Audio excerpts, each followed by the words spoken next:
السلام عليكم. الحمد لله رب العالمين، نحمده ونستعينه ونستغفره ونعوذ بالله من شرور أنفسنا ومن سيئات أعمالنا. من يهده الله فلا مضل له ومن يضلله فلا هادي له. وأشهد أن لا إله إلا الله وحده لا شريك له وأشهد أن محمدا عبده ورسوله. أما بعد. அன்பிற்குரிய சகோதரர்களே, நாம் இஸ்லாத்தின் பார்வையில் பிற மத கலாச்சாரம் என்ற தலைப்பில் அல்லாஹும் அல்லாஹ்வுடைய தூதரும் நமக்கு பிற மத கலாச்சாரங்களை பின்பற்றுவது குறித்து எச்சரிக்கை செய்த நபி மொழிகளையும் திருமறை வசனங்களையும் நாம் பார்த்து வருகின்றோம். அதுல பிறமத கலாச்சாரத்தை பின்பற்றுவது என்று சொன்னால், முதலாவது விஷயம், அவர்களுடைய வணக்க வழிபாடுகளிலையும் நம்பிக்கைகளிலும் அவர்களுக்கு நாம் என்ன செய்யக்கூடாது, ஒத்து போகக்கூடாது. அதுல நாம அதற்கு பல்வேறு சான்றுகளை பார்த்து வருகின்றோம். இன்றைய தினம் அந்த முதலாவது அடிப்படைக்கு இன்னும் சில செய்திகளை நாம் பார்க்கவிருக்கின்றோம். சஹீஹ் முஸ்லிம்ல பதிவு செய்யப்பட்டிருக்கிறது. நபிகள் நாயகம் ஸல்லல்லாஹு அலைஹி வஸல்லம் சொல்றாங்க, அர்பவுன் ஃபி உம்மதி மின் அம்ரில் ஜாஹிலியா, என்னுடைய சமுதாயத்துல 4 விஷயங்கள் இருக்கும். 4 விஷயம் நம்முடைய சமுதாயத்துல கண்டிப்பா என்ன செய்வாங்க, மக்கள் செய்வார்கள். குறைவான மக்களாவது என்ன செய்வாங்க, கண்டிப்பா செய்வாங்க. அந்த 4 விஷயங்களுமே அறியாமை காலத்து பழக்க வழக்கங்களாகும். 4 விஷயம் ஒரு மூவ்மெண்ட் இருக்கக்கூடாது. ஆனா சமுதாயத்துல உள்ள மக்கள் 4 என்ன செய்வாங்க, செய்வாங்க. அதுல லா எத்ருக்கூன, அந்த விஷயங்களை அவர்கள் விடமாட்டார்கள். முதலாவது விஷயம் அல் ஃபஹ்ரு ஃபில் அஹ்ஸாப், குலப்பெருமை பேசுவது, பாரம்பரியத்துல பெருமை பேசுறது. எங்க குடும்பத்தை மாதிரி வருமா, எங்க பாரம்பரியத்தை மாதிரி வருமா என்று பேசுவது. இது எல்லாத்தையுமே நம்ம கிட்ட என்ன செய்யும், அவ்வப்போது வெளிப்பட்டு கொண்டே இருக்கும். இந்த குடும்ப பெருமை, பாரம்பரிய பெருமை, இதெல்லாம் பேசுறது. நாளை மறுமையில இதை வச்சு அல்லாஹ் கிட்ட ஏதாவது புண்ணியம் இருக்கான்னு கேட்டா, மறுமைக்கு இந்த குலப்பெருமையில பாரம்பரிய பெருமையில எந்த விதமான புண்ணியமும் என்ன செய்யாது, கிடையாது. 2வது விஷயம் தானுஃபில் அன்சாப், அடுத்தவங்களுடைய பரம்பரை என்ன செய்யறது, குத்தி காட்டி பேசுறது. இதுவும் நம்ம கிட்ட இருக்கும். யாராவது ஒருத்தவங்க தப்பு செஞ்சிடும் வச்சுக்கிறீங்க, அவன் குடும்பமே அப்படித்தான்பா, அந்த காலத்திலேயே அவங்க பாட்டனார் அப்படி செஞ்சாரு, நம்ம ஒரு பாஷையில அவங்க நல்லாப்பவே இப்படித்தான் என்ன செஞ்சாரு, இருந்தாரு, அவன் குடும்பமே இப்படிப்பட்ட குடும்பம் தான். இது எல்லாத்தையும் நம்ம அடிக்கடி என்ன செய்ய, இந்த மாதிரி பழக்கத்தை நம்ம பேசுறோம்.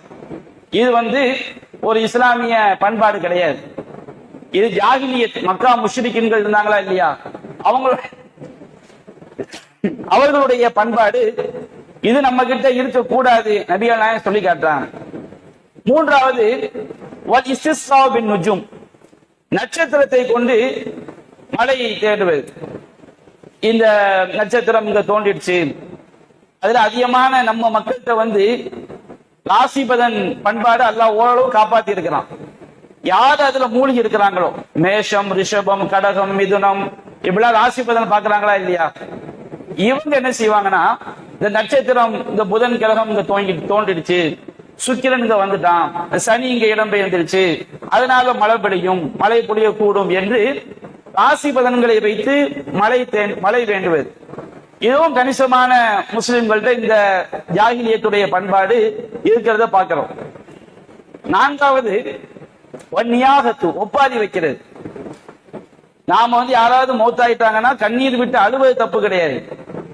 ஆனால் ஒப்பாரி வைத்து ஏதாவது வாசகங்களை சொல்லிக்கிட்டு, எங்க வாப்பா நீங்க போயிட்டீங்களே, நீங்க இருந்தா அப்படி சாதிச்சிருப்பீங்களா, இப்படி சாதிச்சிருப்பீங்களா, மௌத்து நடந்தாச்சு, வாப்பா மௌத்தானாலும் சரி, இம்மா மௌத்தானாலும் சரி, புள்ள மௌத்தாயிட்டாலும் சரி, கணவர் மௌத்தானாலும் சரி, யாரு மௌத்தானாலும் மௌத்து என்பது எல்லாருக்கும் உலகத்தோடு போய்தான் ஆகணும்.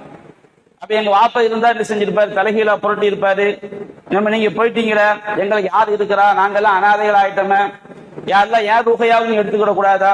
மையத்துக்கு முன்னாடி உட்கார்ந்துக்கிட்டு ஏதாவது யார் ரூக நீ என்ன செஞ்சுக்க, எடுத்துக்க, எங்க வாப்பக்கு ரூக என்ன செஞ்சிரு, திருப்பி கொடுத்துரு. அப்ப இந்த ஒப்பாரி வைக்கிறதுல வந்து என்ன இருக்குன்னா, அல்லாஹ்வுடைய விதிய மறுக்கிற ஒரு தன்மை இருக்கு. நம்முடைய ஈமானுடைய அடிப்படை வல் கத்ரி கைரிஹி வ ஷர்ரிஹி மினல்லாஹி தஆலா, நமக்கு ஏற்படக்கூடிய நல்லதும் கெட்டதும் அல்லாஹ்வுடைய விதிப்படி ஏற்படுதுங்கிற நம்பிக்கை நமக்கு ஆழமானதுன்னு வச்சுக்கிறீங்க. ஏதாவது துன்பம் வரும்போது அழுவது தப்பு கிடையாது, கண்ணீர் விட்டு என்ன செய்யலாம், அழலாம். நல்ல வார்த்தைகளை சொல்லிக்கலாம், யா அல்லாஹ் அவருடைய பாவங்களை மன்னிச்சிரு, எங்களுக்கு ஏற்பட்ட பாதிப்புக்கு நீ ஒரு பிரதி உபகாரம் கொடு, நல்ல வார்த்தை சொன்னா தப்பு கிடையாது. ஆனால் ஒப்பாரி வைத்து அவருடைய பெருமைகளை சொல்லி அவர் இருக்கும்போது நடந்ததையெல்லாம் சொல்லி இப்பதானே நாங்க எங்களை புத்தாவுக்கு கூட்டு போறோம்னு சொன்னீங்களே, அதுக்குள்ள போய் சேர்ந்துட்டீங்களே, இந்த மாதிரி என்ன செய்யறது, ஏதாவது வார்த்தைகளை சொல்லி ஒப்பாரி வைத்து அழுவது என்பது ஜாகிலியத்துடைய பண்பாடு. நம்ம சமுதாயத்துல இருக்குதா இல்லைங்களா? என்ன இன்னும் சொல்ல போனா, இந்த மைய வீட்டுக்கு போற பெண்கள்ல கணிசமான பெண்கள் யார் அழுகுறான்னு பாக்குறதுக்குன்னே போவாங்க. என்ன பாதம்மா, என்ன என்ன சொல்லி அழுகுறாங்க, என்னமெல்லாம் வாசகத்தை சொல்லி அழுகுறாங்க, அதை உன்னிப்பா என்ன செய்யறது, கவனிக்கிறது. அதே போன்று யாராவது ஒப்பாரி வைக்காம இருந்தா கொஞ்சமாவது ஈவிரக்க இருக்கா, பேசாம கல்லு குத்தி மாதிரி உட்கார்ந்துகிட்டு இருக்கு பாரு, அதை என்ன செய்யறது, பேசுறது. அப்ப இந்த மாதிரி ஒரு பண்பாடு வந்து சமுதாயத்துல வந்து ஊறி போய் இருக்கிறத பாக்குறோம். அப்ப இந்த ஒப்பாரி என்பது நம்முடைய கலாச்சாரம் கிடையாது. நபிகள் நாயகம் சொல்றாங்க, அந்நாயிகா இதாலம் தத்து கபல மோத்திகா, ஒப்பாரி வைக்கக்கூடியவள் அவள் செய்த பாவத்திற்கு உண்மையிலே வருத்தப்பட்டு அவள் மௌத்தாவதுக்குள்ள அவள் மன்னிப்பு கேட்கவில்லை என்று சொன்னால், துகாமும் யௌமல் கியாமத்தி வலைகா சிர்பாலும் கத்ரான், மறுமை நாள்ல அவளுக்கு வந்து தாராதான ஒரு நீலங்கி அணிவிக்கப்படும். தார் இருக்கு பாருங்க, ரோடு போற தார், அல்லது மரப்பிசின், மரத்துல வந்து அப்படியே அந்த முருங்கை மரம் அதுல என்ன மரப்பிசின் வந்துடும், அந்த மாதிரி ஒரு ட்ரெஸ் என்ன செய்யப்படும், மறுமை நாள்ல அணிவிக்கப்படும். வதிரோமின் ஜரப், சொறி சிறங்கு உருக்கு சட்டை என்ன செய்யப்படும், அணிவிக்கப்படும். அந்த மாதிரி அந்த பெண்ணுக்கு வேதனை செய்யப்படும் என்று நபிகள் நாயகம் ஸல்லல்லாஹு அலைஹி வஸல்லம் சொல்லி காட்டுறாங்க.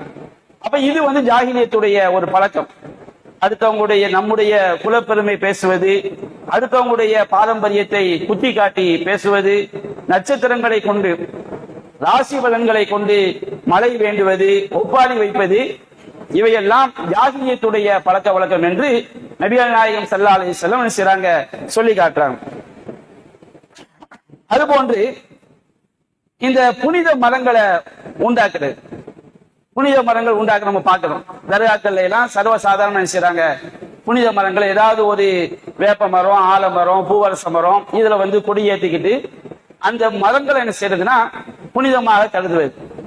சையத் ஃபாத்திமா தர்கா, ஆத்தங்கர சையத் ஃபாத்திமா தர்காவுக்கு போய் அந்த மரத்தை சுத்தி என்ன செய்வாங்க, தண்ணி எடுத்து ஊத்துவாங்க. அது போன்று தெருக்கல்ல யானைகளை பற்றி கொண்டு வரும்போது அந்த கொடிக்கலைகளை என்ன செய்யறது, தொட்டு கும்பிடுறது, அதுல உள்ள பூவை வந்து ரொம்ப புனிதமா என்ன செய்யறது, நினைக்கிறது.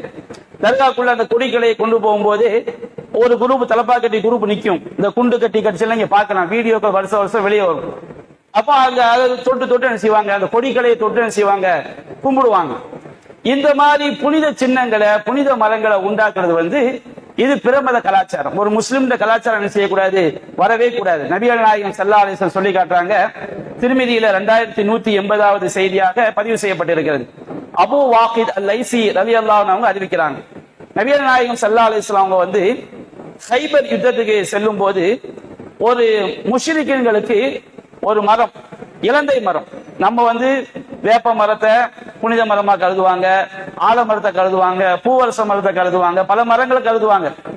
அந்த காலத்துல வந்து நபிகள் நாயகம் காலத்துல இலந்த மரம், இலந்த மரத்தை என்ன செய்வாங்க, மக்கா காஃபிர்கள் புனிதமா கருதுவாங்க. அந்த மரத்துக்கு பேரு தாத்வான்வாத், தொங்க விடக்கூடிய மரம் பேரு. இன்னைக்கு நீங்க பார்க்கலாம், இந்து சமுதாயத்துல அந்த பழக்கம் அப்படி இருக்கும். குழந்தை இல்லைன்னு வச்சுக்கிடுங்க, ஒரு தொட்டு மாதிரி செஞ்சு என்ன செய்வாங்க, மரங்கள்ல போய் தொங்க விடுவாங்க. தொங்க விட்டோம்னா அவங்களுக்கு என்ன செய்யும், குழந்தை பாக்கியம் கிடைக்கும். சிலர் மரங்களுக்கு வந்து சேலை என்ன செய்வாங்க, உடுத்துவாங்க. அப்ப அந்த மாதிரி நம்ம சமுதாயத்தில் என்ன செய்வாங்க, இந்த தர்காக்கள்ல போய் மரங்கள்ல போய் கொடி என்ன செய்வாங்க, கட்டி வைப்பாங்க. கட்டி வச்சு அவங்க ஹாஜத் என்ன செய்யும், நிறைவேறும். அப்ப இந்த மாதிரி முஷ்ரிக்குகளுக்கு ஒரு மரம் இருந்தது, இழந்த மரம். அந்த மரத்துக்கு அவங்க வச்ச பேரு தாத்வான்வாத். தாத்வான்வாத்னா தொங்க விடக்கூடிய மரம் அப்படின்னு பேரு. அதுல வந்து தங்களுடைய ஆயுதங்களை என்ன செய்வாங்க, தொங்க விடுவாங்க. அப்போ ஒரு சில இஸ்லாத்தை புதுசா ஏற்றுக்கொண்ட சஹாபாக்கள் அவங்க இஸ்லாமிய கொள்கை சரியா தெரியாததுனால அவங்க சொன்னாங்க, யா ரசூலல்லாஹ் இஜஅல் லனா தாத்து அன்வாத் கமா லஹும் தாத்து அன்வாத், அவங்களுக்கு தாத்து அன்வாத் இருக்கிற மாதிரி எங்களுக்கு நீங்க என்ன செய்யுங்க, ஒரு புனித மரத்தை தாத்து அன்வாத் மரத்தை நீங்க உண்டாக்குங்க. அப்ப நபிகள் நாயகம் சொன்னாங்க, சுப்ஹானல்லாஹ், அல்லாஹ் தூயவன். இந்த மாதிரி ஒரு மரங்களுக்கு ஒரு புனிதத்தன்மை, ஒரு பரக்கத்து, அது கீழே உட்கார்ந்தா நமக்கு பரக்கத்து கிடைக்கும், அதுல ஏதாவது தொங்க விட்டா நமக்கு பரக்கத்து கிடைக்கும், இப்படி நினைக்கிறது எல்லாமே ஷிர்கான காரியங்கள். சிலை வழிபாட்டுக்கு அதுக்கு என்ன கிடையாது, எந்த வித்தியாசம் கிடையாது. ஒரு கல்லை உருவமாக செய்து அதை வணங்கினால் அதுக்கு ஒரு புனிதம் இருக்கு என்று சொல்வது எப்படியோ அதே நம்பிக்கை தான் ஒரு மரத்துக்கு ஒரு புனிதம் இருக்குது, அந்த மரத்துக்குள்ள போய் உட்கார்ந்தா நமக்கு பரக்கத்து கிடைக்கும், அந்த மரத்துல ஏதாவது தொங்க விட்டா நமக்கு நல்லது நடக்கும் அப்படி நினைக்கிறது. அப்ப இந்த மாதிரி ஒரு இணை வைப்பு காரியத்தை விட்டும் அல்லாஹ் தூயவன். சுப்ஹானல்லாஹ். ஹாதா கமா கால மூசா, இது மூசாவுடைய சமுதாயம் சொன்னதை போன்று இருக்கிறது. என்ன கௌமு மூசா, மூசாவுடைய சமுதாயம் சொன்னதை போன்று இருக்கிறது. மூசா அலைஹிஸ்ஸலாம் அவங்க இஸ்ரவேலர் சமுதாயத்தை ஃபிரௌன்ல இருந்து காப்பாற்றி அழைத்து செல்லும் போது ஏராளமான சான்றுகள், அவங்களுக்கு அற்புதங்கள் காட்டப்பட்டுச்சு. கடலை பிளந்து அவங்க ஃபிரௌனுடைய கூட்டத்தை மூழ்கடித்து அந்த சமுதாயத்தை அழைச்சிட்டு போறாங்க. அப்ப அவங்க என்ன செய்யறாங்க, சிலை வழிபாடு செய்யக்கூடிய சமுதாயத்தை கடந்து போறாங்க. கடந்து போகும்போது மூசா நபியோட கோரிக்கை வைக்கிறாங்க, அவங்களுக்கு முன்னாடி வச்சு கும்பிடுறதுக்கு ஒரு சிலை இருக்கிற மாதிரி எங்களுக்கு ஒரு சிலையை உண்டாக்கி கொடுங்கன்னு கோரிக்கை வச்சாங்க.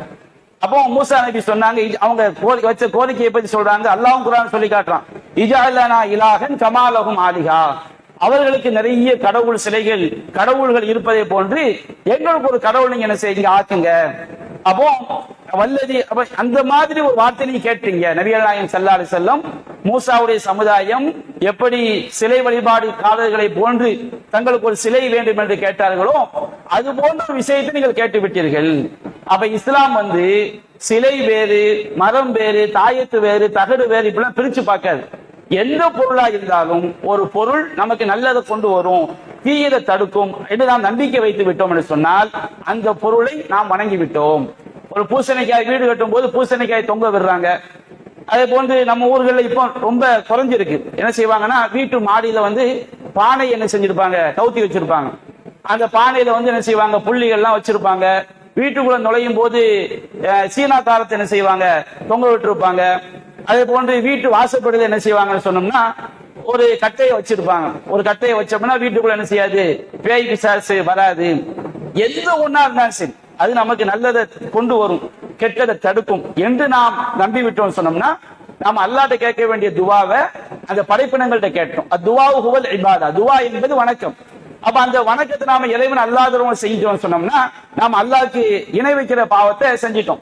அப்ப நபிகள் நாயகம் சஹாபாக்கள் சொன்னாங்க, வல்லதி நஃப்ஸி பியதிஹி, என்னுடைய உயிர் எவன் கையில் இருக்கிறது அவனுமே சத்தியமாக, லதர்கபுன்ன சுன்னத மன் கான கப்லகும், நீங்கள் உங்களுக்கு முன்வாங்களுடைய வழிமுறைகளை நீங்கள் பின்பற்றுகிறீர்கள் அப்படின்னு நபிகள் நாயகம் செஞ்சாங்க சொன்னாங்க. அப்ப இந்த பொருட்களுக்கு தாயத்து, தகடு, இந்த மாதிரி பொருட்களுக்கு நன்மையை கொண்டு வரும், தீமையை தடுக்கும் நம்புறோம் பாருங்க. இது எல்லாமே பிரமத கலாச்சாரம், ஜாகிலியத்துடைய கலாச்சாரம். என்ன செய்ய, நம்ம ஊர்களில் கழிச்சு வைக்கிற பழக்கம் எல்லாம் இருக்கும். ஏதாவது வெத்தில அதை இதை சேர்த்து 4 தடவை ஏதாவது ஒரு கிளவியை கூப்பிட்டு தலையை சுத்தி துப்புமான் துப்ப சொல்லி ₹1 ₹2 வச்சு தெருவில் அடுத்த போட்டுருவாங்க. போட்டவன அவங்க நம்பிக்கை என்ன, ஏதாவது இந்த ₹1 ₹2 ஆசைப்பட்டவன் அதை எடுத்துட்டான்னு வச்சுக்கிடுங்க, அந்த நோய் யாருக்கு போயிடுமா, அந்த பாதிக்கப்பட்டவங்கள்ட்ட இருந்து இவங்களுக்கு என்ன செஞ்சணும், போயிடும். இதெல்லாம் யாருடைய கலாச்சாரம், ஜாகிலியத்துடைய கலாச்சாரம். இன்றைக்கு அல்லாஹ்வுடைய கிருபையில ஓரளவு குறைஞ்சிருக்கு. ஒரு தடவை மெயின் ரோட்ல இருந்து அப்படியே அட்டக்குள தெரு வழியா வரும்போது எனக்கு முன்னாடி ஒரு டாக்ஸி போகுது. பார்த்தா ஒவ்வொரு சந்திலையும் முட்டை வெளியே விழுந்துகிட்டே இருக்கு. சின்ன வயசுல என்னடா இது, ஒரு 10, 15 வயசு 20 வயசு வைங்களேன், முட்டை ஒவ்வொரு சந்திலையும் முட்டை வெளியே விழுது. எனக்கு ஒன்னும் புரியல. அப்ப வீட்டுல எங்க அம்மாட்ட கேட்டேன், அம்மா எனக்கு முன்னாடி ஒரு காது போச்சு, ஒவ்வொரு சந்தில திரும்பும் போது முட்டை வெளியே விழுது. என்ன கேட்டோம்னா, குழந்தை வித்தவங்களை கூப்பிட்டு வரும்போது அந்த தாய் பிள்ளைக்கு எதுவும் ஆயிடக்கூடாதுங்கிறத என்ன செய்யுது, முட்டையை வெளியே வீசுறது. அப்ப எவ்வளவு ஜாகிலியத்து கலாச்சாரம் நம்ம ஊர்கள்ல குடியிருந்திருக்கு பாருங்க. இது எல்லாமே முஷ்ரிக்கீன்கள்ட்ட இருந்த ஒரு பழக்கம். அதே மாதிரி பறவைகளை வச்சு என்ன செய்யறது, சவுனம் பார்க்கிறது, ஏராளமான கலாச்சாரங்களை சொல்லிக்கொண்டே போகலாம். இந்த மாதிரி கலாச்சாரங்கள் எல்லாமே பிற மத கலாச்சாரங்கள். அது நம்ம முஸ்லிம்கிட்ட செய்யக்கூடாது, இந்த மாதிரி மூட நம்பிக்கைகள் வரக்கூடாது. அது போன்று சமாதிகளை புனிதமா கருதுறது. இஸ்லாமிய மார்க்கத்துல நாம பொது மையவாடியில அடக்கம் பண்றோம். மண்ணை எவ்வளவு தோன்றோமோ அந்த மண்ணை நம்ம குமுசலாம் செஞ்சுக்கலாம், வைத்துக் கொள்ளலாம். அது 6 மாசமோ 1 வருஷத்துலயோ அந்த மண்ணை மக்கி போகவும் செய்யும், மக்கி போகாம இருக்கும். அது இல்லாம கபறுகளை கட்டுறது, கபறுகளுக்கு பத்தி பொருத்தி வைக்கிறது, கபறுகளுக்கு ஒரு அது அழியாம செய்யறது, பாதுகாக்கிறது, இது எல்லாம் இஸ்லாமிய கலாச்சாரம் கிடையாது. கபறுகளுக்கு மேல கட்டடம் கட்டுறது, இது எல்லாமே யூத கிறிஸ்தவருடைய கலாச்சாரம். நபிகள் நாயகம் ஸல்லல்லாஹு அலைஹி வஸல்லம் அவங்க மிக கடுமையாக இதனை செஞ்சிருக்கிறாங்க, எச்சரிக்கை பண்ணியிருக்கிறாங்க. நம்ம ஏராளமான உரைகள்ல ஏராளமான ஹதீஸ்கள் சொல்லி இருக்கிறோம். இந்த தலைப்புக்காண்டி ஒரு சில செய்திகளை மட்டும் சொல்லி நம்ம என்ன செய்வோம், இந்த டாபிக்கை கடந்து போயிடுவோம். சஹீஹுல் புகாரில 434வது ஹதீஸாக பதிவு செய்யப்பட்டிருக்கிறது. உம்மு சலமா ரலியல்லாஹு அன்ஹா அவங்க நபிகள் நாயகம் காலத்துல எகிப்து தேசம் கிறிஸ்தவ நாடா இருந்துச்சு, இப்ப அது முஸ்லிம் நாடு. அங்க ஃபுல்லாமே சர்ச்சு தான். சர்ச்சு என்ன செய்வாங்க, சமாதிகளை அடக்கி அந்த சமாதிகளுக்கு மேல நபிமார்களுடைய படங்களை வச்சிருப்பாங்க. நபிமார்கள் சமாதி கட்டியிருப்பாங்க, நல்லடியார்களுக்கு சமாதி கட்டியிருப்பாங்க. இப்ப இருக்கக்கூடிய மொய்தி அப்துல் காதர் ஜெயிலானி, திராப் சைபுல்லா ராஜா, யாரை எடுத்துக்கிட்டாலும் சரி, இவங்க நல்லவங்களா கட்டாலும் நமக்கு தெரியாது. ஆனா எகிப்து தேசத்துல நிறைய நபிமார்கள் அந்த பூமியில வந்ததுனால நபிமார்களுடைய சமாதிகளை கட்டி வச்சு நபிமார்களுடைய படங்களை என்ன செஞ்சிருப்பாங்க, சமாதிக்கு மேல வச்சிருப்பாங்க. நல்லடியார்களுடைய சமாதிகளை கட்டி நல்லடியாருடைய படங்களை வச்சிருப்பாங்க. அப்ப இதையெல்லாம் பாக்குறாங்க. அப்போ உம்மு சலமா எகிப்து தேசத்துக்கு போகும்போது அங்க இந்த மாதிரி தர்காக்களை கட்டி வச்சிருக்கிறத பாக்குறாங்க. அப்போ ரசூலாட்ட இந்த மாதிரி நான் எகிப்து தேசத்துக்கு போனேன், சமாதிகளை கட்டி வைத்து அந்த படங்களை என்ன செஞ்சிருக்கிறாங்க, ஒட்டி வச்சிருக்கிறாங்க. அப்ப நபிகள் நாயகம் சொன்னாங்க, உலாயிக்க கௌமுன், அந்த சமுதாயம் இருக்கிறார்களே, இதா மாத்த ஃபீஹிமுல் அப்து சாலிஹ், ஒரு நல்லடியார் மரணித்து விட்டார், அது ரஜுல் சாலி அல்லது ஒரு நல்ல மனிதர் மரணித்து விட்டார். இன்னும் சில அறிவிப்புகள்ல ஒரு நபியோ நல்லடியாரோ மரணித்து விட்டால் பனோ அலா கப்ரிஹி மஸ்ஜிதா, அவருடைய கபரின் மீது ஒரு வணங்கும் இடத்தை செய்து விடுவார்கள், உண்டாக்கி விடுவார்கள். வணங்கும் இடம் என்று சொன்னால் வாங்க சொல்லி தொழுகிறது மட்டும் வணங்கும் இடம் கிடையாது.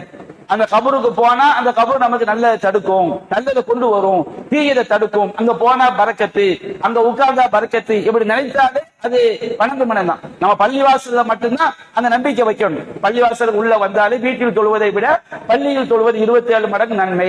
ஒரு தொழுகையை தொழுது விட்டு இன்னொரு தொழுகையை எதிர்பார்த்து இருந்தாலும் நம்ம தொழுகையில் ஈடுபட்டு இருக்கிறோம். குளிப்பு கடமையோட ஒரு இடத்துக்குள்ள வரக்கூடாதுன்னா அது பள்ளிவாசலுக்கு உள்ள மட்டும்தான் வரக்கூடாது. இப்படி நிறைய ஒழுக்கங்கள் அல்லாஹ்வுடைய ஆலயத்துக்கு மட்டும்தான் இருக்கு.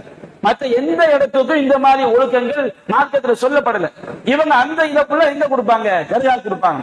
அங்க போய் தீயை தொட்டு கும்பிடுறது, அங்க உட்கார்ந்தா பரக்கத்து, அங்க உள்ள போனா பரக்கத்து, அங்க உட்கார்ந்து குர்ஆன் ஓதுனா பரக்கத்து, இந்த மாதிரி செய்யறாங்க பாருங்க. அது நபியா சொல்லி காட்டுறாங்க. இந்த மாதிரி அதை வணங்கும் இடமாக வணங்கும் இடத்தை அமைத்துக் கொள்கிறார்கள்.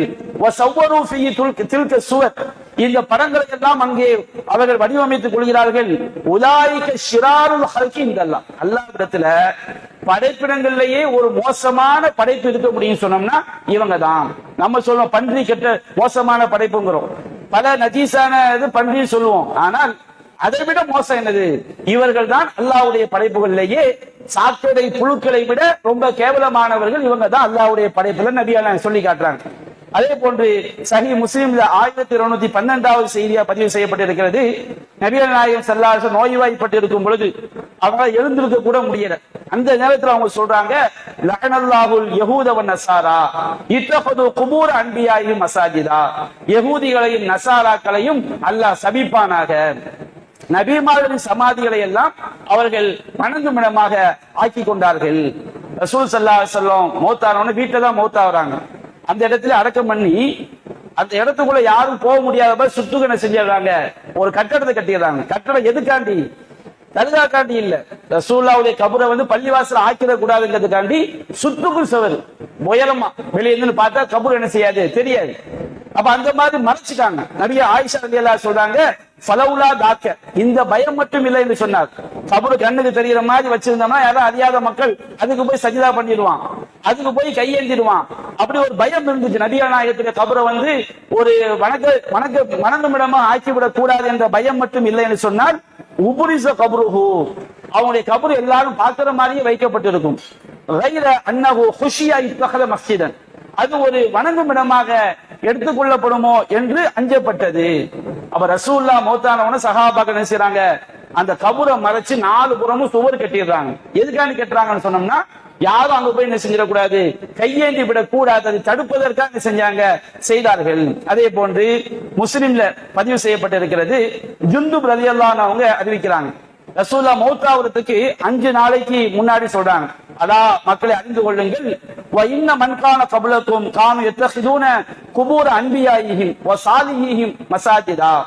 உங்களுக்கு முன் வாழ்ந்தவர்கள் தங்களுடைய நபிமார்கள் மற்றும் நல்லடியார்களின் சமாதிகளை எல்லாம் வணங்கும் இடமாக எடுத்துக்கொண்டார்கள். அதான் அறிந்து கொள்ளுங்கள், ஃபலா தத்தஹிதுல் குபூர மசாஜித, நீங்கள் கபறுகளை வணங்கும் இடங்களாக எடுத்துக்கொள்ளாதீர்கள். இன்னி அன்ஹாக்கும் அன் தாலிக், நான் அதை விட்டு உங்களை தடுக்கிறேன். ரசூலா யூத கிறிஸ்தவ கலாச்சாரம் என்று எதை தடுத்தார்களோ அந்த தர்கா வழிபாடு இன்றைக்கு முஸ்லிம்கள்ட்ட அப்படியே உள்ள நுழைஞ்சிருக்குதா இல்லையா? நபிகள் நாயகத்துடைய நீங்க ஜானுக்கு ஜான் முழத்துக்கு முழம் யூத கிறிஸ்தவ கலாச்சாரத்தை பின்பற்றி ரசூலா முன்னறிவிப்பு செஞ்சுட்டு போனாங்க. இஸ்லாமிய சமுதாயத்துல அது நுழைக்கப்பட்டிருக்கிறத பார்க்கிறோம். அப்படியே உள்ளக்க நுழைந்து தர்கா வழிபாடு இன்றைக்கும் ஒவ்வொரு ஊர்லயும் தரீக்கத்து ரீதியா, கட்சி ரீதியா, நம்ம ஊர்ல 4 கட்சி இருக்குத, எதான் அடிப்படையில? தர்கா வழிபாடு அடிப்படையா வச்சுதானே. தர்கா வழிபாட்டு அடிப்படையா வச்சுதான் 4 கட்சி 5 கட்சி அசைக்க முடியாத அளவுக்கு இந்த கபரு வழிபாடு எல்லா இடத்திலும் நீக்கமா நிறைந்திருப்ப பார்க்கிறோம். பல்வேறு காரணங்களை சொல்லிக் கொண்டு இந்த தர்கா வழிபாடை அழிய விடாமல் பாதுகாக்கக்கூடிய சக்திகள் அல்லாஹ்க்கு என்ன செஞ்சுக்கணும், பயந்துக்கணும். நாளைக்கு அல்லாஹ் என்ன செய்ய முடியாது, தப்பிக்க முடியாது. 1000 காரணத்தை சொன்னாலும் சரி, எங்களுக்கு அப்படி நிர்பந்தம் இப்படி நிர்பந்தம் என்ன சொன்னாலும் உள்ளத்துல உள்ளது அறியக்கூடியவன் அல்லாஹ் ரப்புல் ஆலமீன். அப்ப இந்த மாதிரி இந்த தர்கா வழிபாடு என்பது அது யூத கிறிஸ்தவ கலாச்சாரம் என்பதை நம்ம என்ன செய்யக்கூடாது, மறந்துவிடக் கூடாது. அதே போன்று பிரமத கலாச்சாரங்கள் ஒண்ணு என்னன்னு சொன்னோம்னா, யூதர்கள்ட்ட இருந்து நமக்குள்ள நுழைந்த ஒரு கலாச்சாரம். அல்லாஹ்வுடைய கிருபை நம்ம சமுதாயம் அதுல பாதுகாக்கப்பட்டிருக்கு. என்னன்னு சொன்னோம்னா, பெண்களுக்கு மாதவிலக்கு ஏற்பட்டுன்னு வச்சுக்கிறீங்க, வீட்டை விட்டு என்ன செய்வாங்க, ஒரு ஓரத்துல ஒதுக்கி வச்சிருவாங்க. அவங்க எதை தொட்டாலும் தீட்டுன்னு சொல்லக்கூடிய சமுதாயம் யூத சமுதாயம். சஹீல் புகாரில முஸ்லிம்ல பதிவு செய்யப்பட்டிருக்கிறது. அனஸ் ரலியல்லாஹு அன்ஹு அவங்க அறிவிக்கிறாங்க, யூத சமுதாயம் என்ன செய்வாங்கன்னா, பெண்கள் மாதவிலக்கு ஆயிட்டாங்கன்னு சொன்னோம்னா அவங்களோட உட்கார்ந்து சாப்பிட மாட்டாங்க, அவங்களோட வீடுகளுக்குள்ள என்ன செய்ய மாட்டாங்க, அனுமதிக்க மாட்டாங்க. அப்போ சஹாபாக்கள் ரசூலுல்லாஹ்ட்ட போய் கேட்கறாங்க, அல்லாஹ்வின் தூதரே, நாங்க அவங்க இப்படி செய்யறாங்க, நாங்க எப்படி நடந்துக்கிறது? அப்ப அல்லாஹ் ரப்பல் ஆலமீன் அதுக்கு மாற்றமாக அல்லாஹ் ஆயத்தை இறக்கி வைக்கிறான் சூரத்துல் பக்ராவுல. எஸ் அலூனக அனில் மஹில், நபியே மாதவிலக்கு பற்றி அவர்கள் உம்மிடம் கேட்கிறார்கள். குல் ஹுவ அதன், அது பெண்களுக்கு ஒரு தொந்தரவு, ஒரு கஷ்டம்.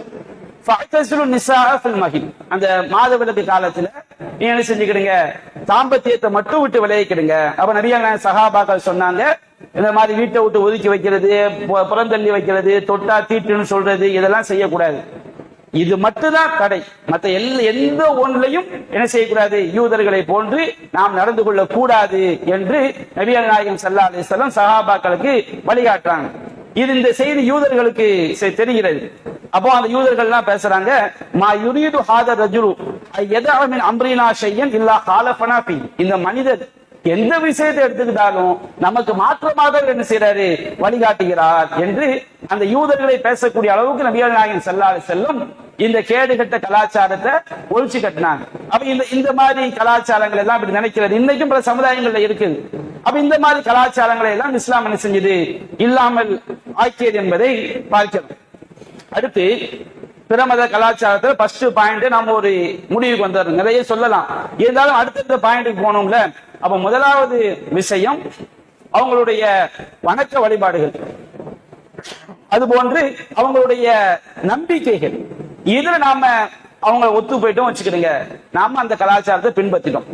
ரெண்டாவது என்ன சொன்னோம்னா, அவங்களுடைய திருவிழாக்களை நாம கொண்டாடுறோம் வச்சுக்கிடுங்க, அது பிரமத கலாச்சாரம். நபிகள் நாயகம் ஸல்லல்லாஹு அலைஹி வஸல்லம் அவங்க காலத்துல புதிய புதிய கண்டுபிடிப்புகளினால் நபிகள் நாயகம் செய்யாம விட்ட விஷயங்கள் இருக்கு. இவன் நபிகள் நாயகம் ஸல்லல்லாஹு அலைஹி வஸல்லம், நீங்க மன்பனா லில்லாஹி மஸ்ஜிதன் பனல்லாஹு லஹு பைத்தன் ஃபில் ஜன்னah, யார் அல்லாஹ்வுக்காண்டி ஒரு பள்ளிவாசலை கட்டுறாங்களோ அவங்களுக்கு அல்லாஹ் சொர்க்கத்துல ஒரு வீட்டை கட்டுறான்னு சொன்னாங்க. ரசூலுல்லாஹ் பள்ளிவாசல கான்கிரீட் போட்டு கட்டுங்க, டைல்ஸ் வச்சு கட்டுங்க, ஏசி வச்சு கட்டுங்கன்னா சொல்லல. ரசூலுல்லாஹ் ஹயாத்தா இருக்கும்போது அவங்க கூரை கொட்டகையை வச்சு என்ன செஞ்சாங்க, பள்ளிவாசல் அமைச்சாங்க. அதுக்கு டெக்னாலஜி கூட கூட கூட கூட கூட இன்னைக்கு மனித சமுதாயம் பல்வேறு வகைகள்ல ஒரு காலத்துல ஓடுகளை வச்சு பள்ளிவாசல் கட்டினாங்க. அதுக்கு டெக்னாலஜி கண்டுபிடிக்கப்பட்ட பிறகு என்ன செஞ்சாங்க, கான்கிரீட் போட்டு பள்ளி நம்ம என்ன செய்யறோம், கட்டுறோம். பள்ளி கட்டுறதுங்கிறது தான் மார்க்க சட்டம். எதை வச்சு கட்டணும் என்ன கிடையாது, மார்க்க சட்டம் கிடையாது. அதுக்கு இஸ்லாம் தடுக்கவும் இல்லை. அப்ப நபிகள் நாயகம் ஸல்லல்லாஹு அலைஹி வஸல்லம் காலத்துல வந்து கான்கிரீட் போடாம இருந்தாங்களா இல்லையா? எதனால இருந்தாங்க? இந்த கண்டுபிடிப்பு அன்னைக்கு என்ன செய்யல, இல்ல. கான்கிரீட்ங்கிறது உலக கண்டுபிடிப்பு, இது நபிகள் நாயகம் காலத்துல இல்ல. ஆனால் நபிகள் நாயகம் ஸல்லல்லாஹு அலைஹி வஸல்லம் காலத்துல செய்வதற்கு வாய்ப்பு இருந்தும் எந்த ஒரு இந்த மாதிரி சயின்ஸ் எல்லாம் கிடையாது. ரசூலுல்லாஹ் காலத்துல செய்ய முடியும், அதற்கு எந்த விதமான தடையும் இல்லை. செய்வதற்கு வாய்ப்பு இருந்தும் அவங்க எதை செய்யலையோ அது நாம திருவிழாவா கொண்டாடுறோம் வச்சுக்கிடுங்க, அது பிற மத கலாச்சாரம் தான். இப்ப நபிகள் நாயகம் காலத்துல வந்து பிறந்த நாள் விழா உண்டா? பிறந்த நாள் விழா என்பது நபிகள் நாயகம் காலத்துல கிடையாது. இந்த கான்கிரீட் மாதிரி ரசூலுல்லாஹ் காலத்துல கண்டுபிடிக்கப்படலன்னு சொல்ல முடியுமா? அன்னைக்கு தான் கொண்டாட முடியுமே. பிறந்த நாள் விழா கொண்டாட முடியுமா, முடியாதா? கிறிஸ்தவர்கள் கொண்டாடி கொண்டிருந்தார்கள், யூதர்கள் கொண்டாடி கொண்டிருந்தார்கள், பல்வேறு சமுதாயங்கள்ல பிறந்த நாள் விழா கொண்டாடப்பட்டுச்சு. நபிகள் நாயகம் சொல்றாங்களே, கிரகணம் பிடிக்கக்கூடிய அன்னைக்கு நபியுடைய மகன் இறந்ததினால் கிரகணம் பிடித்து விட்டதுங்கிறாங்க. அப்ப நபிகள் நாயகம் சொல்றாங்க, இது அல்லாஹ்வுடைய அத்தாட்சி, யாருடைய பிறப்புக்காகவும் இறப்புக்காகவும் என்ன செய்யாது, கிரகணம் பிடிக்காது. இந்த கிரகணத்தை பார்த்தா நீங்க தொழுங்க. அப்போ ஒரு பிறப்பை இறப்பை சிறப்பாக கொண்டாடுவது யாருடைய கலாச்சாரம்? அந்த யூத நசாராக்கள் ஜாகிலியத்தில் உள்ள ஒரு கலாச்சாரம். இன்றைக்கு மறைமுகமான முறையில மார்க்க அறிஞர்கள் பேர்ல வீட்டுக்குள்ள என்ன செய்யலாம், ரகசியமா அவர் சந்தோஷப்பட்டா தப்பு கிடையாது. அது எதுக்குங்கிற ஒரு 2 பேர் சந்தோஷப்படுறான்னு வச்சுக்கிடுங்க, அவன் எதுக்கும் சந்தோஷப்பட்டுட்டு போறான். நீ வந்து வீட்டுக்குள்ள உட்காந்து சந்தோஷப்படு, நீ வந்து உன் புள்ள வயசுக்கு வந்துட்டு அதுக்காக அவன் சந்தோஷப்பட்டு சொல்லியா கொடுக்கணும். நான் என்ன கேட்கிறேன், ஒரு வீட்டுல ஒரு குழந்தை வயசுக்கே வரல, அவங்க திடீர்னு வயசுக்கு வந்து வச்சு சந்தோஷப்படுறாங்க, நம்ம போய் சொல்லி கொடுத்து நீ வீட்டுக்குள்ள கணவன் மனைவி நீங்க 3 பேர் உட்கார்ந்து சந்தோஷப்படுங்கிற மாதிரி சொல்லி கொடுக்கணும். ஆட்டோமேட்டிக்கா அவங்களுக்கு என்ன செஞ்சிடும், சந்தோஷம் வந்துருமே.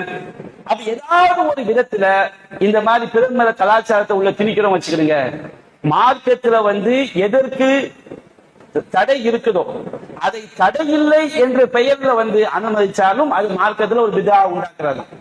பிறமத கலாச்சாரத்தை பின்பற்றுவதற்கு மார்க்க தடை இருக்கு. இதெல்லாம் தடை இல்லை, இதெல்லாம் உலக விஷயம், நீங்க பின்பற்றுங்க அப்படின்னு சொல்றோம் வச்சுக்கிடுங்க. இதுவும் தடை, மார்க்கத்துல தடை உள்ள ஒன்றை தடை இல்லை என்று ஆக்கக்கூடிய அதிகாரம் யாருக்கு இருக்கு? அல்லாஹ் ரசூலுக்கு தான் இருக்குது. அப்ப இந்த மாதிரி பிறந்த நாள் கொண்டாட்டம், மேரேஜ் டே கொண்டாட்டம், இந்த மாதிரி பல்வேறு விதம் எந்த விதத்துல ஒரு கொண்டாட்டம் வந்தாலும் சரி, முஸ்லிம்களுக்கு வந்து 3 ஈது தான். என்னடா 3 ஈதுன்னு சொல்றீங்க, தப்பா வாங்கிடக்கூடாது. அதுக்குரிய ஆதாரத்தை சொல்லி காட்டுறேன். நபிகள் நாயகம் ஸல்லல்லாஹு அலைஹி வஸல்லம் அவங்க சொல்லி காட்டுறாங்க. அபூ தாவூதுல 1134வது செய்தியா பதிவு செய்யப்பட்டது. ரசூல் ஸல்லல்லாஹு அலைஹி வஸல்லம் மதீனாவுக்கு வர்றாங்க. அப்போ மதீனாவில் உள்ள முஸ்லிம்களுக்கு வந்து 2 நாட்களை வந்து அவங்க சந்தோஷத்திற்குரிய நாளாக வலகும் யௌமானி யலஅபூன ஃபீஹிமா, அவங்க 2 நாள் இருந்துச்சு, அந்த நாள்ல அவங்க விளையாடிக்கிட்டு இருக்கிறாங்க. அப்ப ரசூலுல்லாஹ் கேட்கறாங்க, மா ஹாதானில் யௌமானி, இந்த 2 நாள் என்னன்னு கேட்கறாங்க. அப்போ குன்னா நலஅபு ஃபீஹிமா ஃபீ ஜாஹிலியா, நாங்க ஜாஹிலியா காலத்துல இந்த 2 நாட்கள் நாங்க என்ன செய்வோம், விளையாடுவோம், ரொம்ப சந்தோஷமா என்ன செய்வோம், இருப்போம்.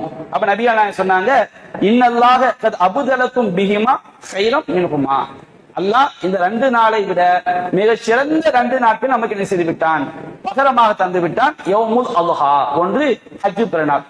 ஹஜ்ஜு பெருநாள் என்பது 4 நாள், துல்ஹஜ் பிறை 10, 11, 12, 13. ஹஜ்ஜு பெருநாள் என்பது 4 நாட்கள் நமக்கு பெருநாள். யௌமுல் ஃபித்ர், நோன்பு பெருநாள். அப்போ மதீனாவுல சஹாபாக்கள் 2 நாட்களை விளையாட்டுக்குரிய நாளா கருதுறாங்க. நபிகள் நாயகம் ஸல்லல்லாஹு அலைஹி வஸல்லம் அது கிடையாது, நமக்கு இந்த 2 பெருநாட்கள் தான் அப்படின்னு செய்றாங்க, சொல்லி காட்டுறாங்க. அப்போ பெருநாள் என்றால் என்ன? நபிகள் நாயகம் ஸல்லல்லாஹு அலைஹி வஸல்லம் யௌமுல் ஜும்மா இருக்கிற ஜும்மா நாளையும் ஒரு சில செய்திகள்ல நமக்கு என்ன செய்றாங்க, அதை பெருநாள் என்ற வாசகத்தோடு சொல்லி காட்டுறாங்க. அப்போ வாரம் மாதம் அது ஒரு வருஷம் குறிப்பிட்ட ஒரு காலகட்டத்தில் வந்து திரும்ப திரும்ப ஒன்றை கொண்டாட வேண்டும் என்றால் அது யாரு நமக்கு அதிகாரம் தந்திருக்கணும்? அல்லாஹ் ரசூல் நமக்கு அதை வழிகாட்டி இருக்கணும். நமக்கு அந்த மாதிரி வழிகாட்டுதல் 2 பெருநாளைக்கு தான். அடுத்து வந்து ஜும்மா வந்து ஒரு பெருநாள் சொன்னா என்ன கிடையாது, தவறு கிடையாது. நபிகள் அந்த வாசகத்தை என்ன செஞ்சிருக்கிறாங்க, நம்ம அன்னைக்கு ஜும்மாவுக்கு புத்தாடை கொடுத்துறோம், பள்ளியாசலுக்கு வர்றோம், அல்லாட்ட நம்ம ஜும்மா தொழுகை நமக்கு வந்து ஒரு ஃபர்லான தொழுகையான செய்யப்பட்டிருக்கு, ஆக்கப்பட்டிருக்கு. அப்ப அந்த அடிப்படையில நாம தொடர்ச்சியாக வாரம் வாரம் ஒன்றை நாம செய்யறோம் வச்சுக்கிடுங்க, அல்லது மாதம் மாசம் செய்யறோம், அது வருடம் குறிப்பிட்ட தினத்துல செய்யறோம்னு சொன்னோம்னா அதை பெருநாளாக நாம் எடுத்துக்கொண்டோம். அப்படி செய்வது அந்த மாதிரி மார்க்கத்தில் எடுக்கக்கூடிய அதிகாரம் அல்லாஹ் ரசூலுக்கு மட்டும்தான் இருக்கு. அவங்க எதை சொன்னாங்களோ அதை தவிர வேறு எந்த விழாவாக செய்யக்கூடாது, கொண்டாடக்கூடாது. சந்தோஷம் என்பது எதனாலையும் வரும். இன்னைக்கு எனக்கு வந்து ஒரு ஒரு ஆளுக்கு வியாபாரத்துல நல்ல லாபம் வந்துருச்சு, ஒரு 10 பேரை கூட்டு போய் எனக்கு லாபம் வந்துருச்சு, வாங்க போ சாப்பாடு சாப்பிடுவோம், இது எதுக்கு நாம சொல்லிக்கிறோம், தாராளமா செய்வாங்களே, அதனால ஒரு பிரச்சனை கிடையாது. ஆனால் ஒரு குறிப்பிட்ட ஒரு மாசம் இதை செய்வோம், ஒரு தர்காவுக்கு வருஷம் என்ன செய்வோம், கந்தூரி கொண்டாடுவோம்னா இது வந்து பிரமத கலாச்சாரம். அல்லாஹும்ம லா தஜ்அல் கப்ரி ஈதா, நபியா சொல்லிருக்காங்க, இறைவா என்னுடைய கபரை ஈது கொண்டாடக்கூடிய இடமாக நீ என்ன செய்து விடாதே, திருவிழா கொண்டாடக்கூடிய இடமாக நீ ஆக்கி விடாதே. அப்ப நபிகள் நாயகம் தடுத்து இருக்கிறாங்க. அப்ப இந்த மாதிரி மேரேஜ் நாள் கொண்டாட்டம், பிறந்த நாள் கொண்டாட்டம், பூ புனித நீராட்டு விழாங்கிற பேர்ல கொண்டாடுறது, வேற எந்த விஷயத்துல கொண்டாடினாலும் நமக்கு நம்ம இந்தியாவில வாழ்றதுனால சில விஷயங்கள் கவர்மெண்ட் ரீதியா நமக்கு திணிக்கப்பட்டிருக்கு. அல்லாஹ் காப்பாத்தவன், நிர்பந்தத்துல அல்லாஹ் மன்னிக்க கூடியவன். அது அல்லாம நிர்பந்தத்துல கூட ஒருத்தன் உள்ளத்தை வெறுத்த நிலையில செஞ்சு அல்லாஹ் மன்னிப்பான். ஒரு உள்ளத்தால் ஆமோதிச்சுதான் வச்சுக்கணுங்க, அப்போ தான் பாவம் தான். அப்ப அந்த மாதிரி எந்த விழாக்களும் மார்க்கத்தில் என்ன செய்யப்பட்டது கிடையாது, அங்கீகரிக்கப்பட்டது கிடையாது. இதுல இன்னொரு விஷயம் இருக்கு, வருஷம் செய்ய மாட்டோம், கொண்டாட மாட்டோம். இப்ப உதாரணமாக ஒன்றை பற்றி மக்களுக்கு நினைவூட்டுவதற்காக இப்ராஹிம் நபியை பற்றி தீவிர பிரச்சாரம் அப்படின்னு ஒரு குறிப்பிட்ட நாட்கள் செய்வோம். நமக்கு தோதுவான நாட்கள் இப்ராஹிம் நபியுடைய வாழ்க்கை வரலாற்றை பற்றி தியாகத்தை போய் சொல்லுவோம். இது வருஷம் செய்வோம்னா வருஷம் செய்ய மாட்டோம். குறிப்பிட்ட நாட்கள் பிரச்சாரத்துக்கு தலைப்பு எடுத்து என்ன செய்வோம். அது அந்த காலகட்டத்தோட முடிஞ்சிடும், அதோட அது திரும்ப வருமா வரவே செய்யாது.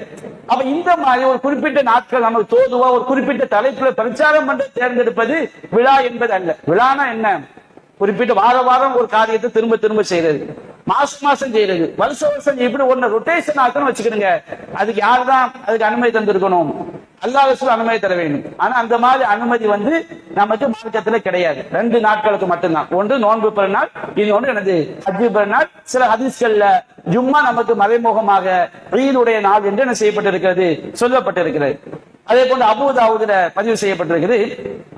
சாபித் இப்னு லஹாக் ரலியல்லாஹு அன்ஹு அறிவிக்கிறாங்க, ஒரு மனிதர் ரசூலுல்லாஹ்வுடைய காலத்துல புவானாங்கிற இடத்துல ஒரு ஒட்டகத்தை அறுக்கணும் நேர்ச்சை பண்ணி இருக்கிறார். அப்ப ரசூலுல்லாஹ் வந்து கேட்கிறாரு, அல்லாஹ்வின் தூதரே, இன்னி நதர்து அன் அன்ஹர இபிலன் பி புவானா, நான் புவானாங்கிற இடத்துல வந்து ஒரு ஒட்டகத்தை அறுக்கணும் நேர்ச்சை பண்ணி இருக்கிறேன். அப்போ நபியான 2 கேள்வி கேட்கிறாங்க. ஹல்கான ஃபீஹா வஸனு மின் அவ்சானில் ஜாஹிலியா யுபத், இதற்கு முன்பாக ஜாஹிலியா காலத்துல அந்த இடத்துல ஏதாவது ஒரு சிலையை வச்சு வணங்கி வழிபடக்கூடிய கலாச்சாரம் இருந்துச்சா? அப்படி ஒரு நிலைமை செய்வாங்கல்ல. இப்ப இல்ல, ஒரு காலத்துல இந்த இடத்தை புனிதமா கருதி இருக்கிறாங்க, அதான் என்ன செய்வோம், அங்க போய் செய்வோம் அப்படின்னு நினைச்சா அது வந்து பிரமத கலாச்சாரம் ஆயிடும். அப்ப அப்படி ரசூலுல்லாஹ் கேட்கிறாங்க, அவர் இல்ல அப்படிலாம் அந்த இடத்துக்கு ஒரு சிறப்பு தன்மை எல்லாம் கிடையாது அப்படிங்கிறாங்க. அடுத்து கேட்கிறாங்க, ஹல்கான ஃபீஹா ஈது மின் அய்யாதிஹிம், அவங்களுடைய திருவிழாக்கள் ஏதாவது கொண்டாடப்படுமா? அந்த இடத்துல அவங்க ஒரு திருவிழாக்கள் கொண்டாடி அந்த இடத்த வந்து ஒரு புனிதமா கருதுறாங்களா? அப்பவும் இல்லைன்னு செய்றாங்க சொல்றாங்க. அப்ப ரசூலுல்லாஹ் சொல்றாங்க, அவுஃபி பி நத்ரிக், உங்களுடைய நேர்ச்சையை நீ நிறைவேற்று அப்படின்னு செய்றாங்க, அனுமதி கொடுக்குறாங்க. அப்போ இணை வைப்பாளர்கள் திருவிழா கொண்டாடக்கூடிய இடங்கள் இருக்கு பாருங்க, அவங்க புனிதமா கருதக்கூடிய இடம், அந்த இடத்துல கூட நம்ம ஒரு இறைவனுக்கு செய்யக்கூடிய வணக்கத்தை செய்யக்கூடாதுன்னு சொன்னோம்னா அந்த விழாக்களை எப்படி கொண்டாட முடியும், அதை எப்படி நம்ம ஆதரிக்க முடியும்? அப்ப இந்த மாதிரி காரியங்கள் என்ன செய்யணும், ரொம்ப கவனமாக இருந்து கொள்ள வேண்டும். எந்த நோன்பு பெருநாள் ஹஜ்ஜு பெருநாள் தவிர வேற எந்த பெருநாட்களுக்கும் விழாக்களுக்கும் மார்க்கத்தில் என்ன கிடையாது, அனுமதி கிடையாது. வருடம் செய்வது வழங்கிச்சுங்களா, விழானா திருநூறு ஆண்டு விழா நடத்துவோம், அது நம்ம ஆண்டு விழா பேர் வேற வச்சுக்கிடுவோம். அது வருஷம் செய்ய மாட்டாங்க, ஒரு மார்க்க அடிப்படையில் செய்ய மாட்டாங்க. அது வந்து உலகத்துல வந்து பிள்ளைங்களுக்கு ஆர்வம் ஊட்டுறதுக்காண்டி பயிற்சி கொடுக்கறதுக்காண்டி செய்யக்கூடிய ஒரு விஷயம். ஒரு கலாச்சாரமாக மார்க்கத்தில் அனுமதிக்கப்படாத விதத்துல வணக்க வழிபாடாக ஒன்றை செய்ய வேண்டும் என்றால் அது நோன்பு பெருநாள் ஹஜ்ஜு பெருநாள் மட்டும்தான் என்பதை நாம் என்ன செய்ய வேண்டும், விளங்கிக் கொள்ள வேண்டும். அடுத்த ஒரு டாபிக் இருக்கு, என்ன செய்வோம் இன்ஷா அல்லாஹ், அதை நாளைய தினம் நாம் தொடர்ச்சியாக பார்ப்போம். வாஹிரு தஅவானா அல்ஹம்துலில்லாஹி ரப்பில் ஆலமீன். அஸ்ஸலாமு அலைக்கும் வரஹ்மத்துல்லாஹி வபரகாத்துஹு.